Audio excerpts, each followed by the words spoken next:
क्या बिहार का खजाना सच में खाली हो चुका है? क्या हालात इतने खराब हैं कि सरकार को महीने की शुरुआत में ही कर्ज लेना पड़ गया?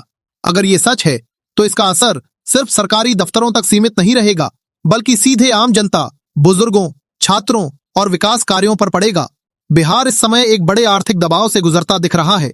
खबरें हैं कि राज्य सरकार को नकदी की कमी पूरी करने के लिए भारतीय रिजर्व बैंक से करीब 1000 करोड़ रुपए का कर्ज लेना पड़ा है। ये कदम अपने आप में बड़ा संकेत है कि वित्तीय स्थिति पर भारी दबाव बना हुआ है। अब सवाल है, आखिर बिहार इस हालत तक पहुंचा कैसे? असल समस्या सरकार की आय और खर्च के बीच बढ़ते अंतर की बताई जा रही है। राज्य की कमाई का बड़ा हिस्सा केंद्र से मिलने वाले टैक्स शेयर और अनुदानों पर निर्भर करता है, लेकिन दूसरी तरफ खर्च लगातार बढ़ता जा रहा है।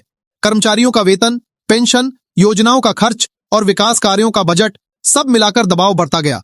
बताया जा रहा है कि नए वित्तीय वर्ष की शुरुआत होते ही सरकार पर नकदी संकट गहराने लगा। हालात ऐसे बने कि कई जरूरी भुगतान समय पर नहीं हो पाए। सरकारी मशीनरी भी दबाव में काम करती नजर आई। सबसे बड़ा असर गरीब और जरूरतमंद लोगों पर पड़ सकता है। बिहार में करीब 1 करोड़ लोग सामाजिक सुरक्षा पेंशन योजनाओं से जुड़े हैं। इनमें बुजुर्ग, विधवा महिलाएं और दिव्यांग लाभार्थी शामिल हैं। अगर भुगतान में देरी होती है तो लाखों परिवारों की रोजमर्रा की जिंदगी प्रभावित हो सकती है। याद कीजिए, चुनाव से पहले पेंशन राशि 400 रुपए से बढ़ाकर 1100 रुपए कर दी गई थी। उस फैसले से जनता को राहत जरूर मिली, लेकिन सरकार पर हर महीने भारी अतिरिक्त बोझ भी बढ़ गया। अब वही फैसला आर्थिक दबाव की बड़ी वजह बनता दिख रहा है। सूत्रों के मुताबिक सरकार को उम्मीद है कि रिजर्व बैंक से मिलने वाली कर्ज की राशि से लंबित भुगतान किए जाएंगे। माना जा रहा है कि मार्च और अप्रैल की पेंशन राशि एक साथ जारी की जा सकती है, यानी राहत जरूर मिलेगी, लेकिन उधार के सहारे। संकट सिर्फ पेंशन तक सीमित नहीं है, इसका असर शिक्षा पर भी दिखाई दे रहा है। बिहार स्टूडेंट क्रेडिट कार्ड योजना के तहत हजारों छात्रों की फीस अटकी बताई जा रही है। जिन छात्रों ने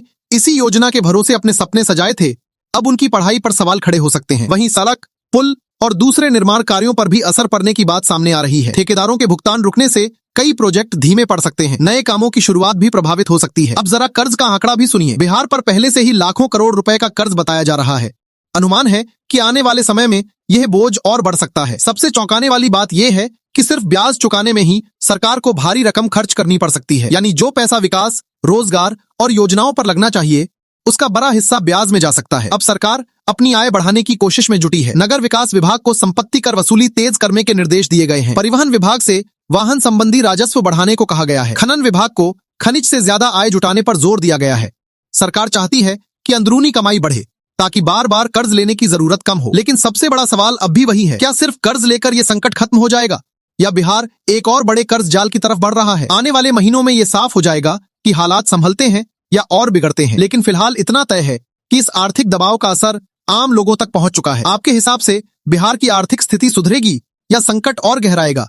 अपनी राय कमेंट में जरूर बताइए।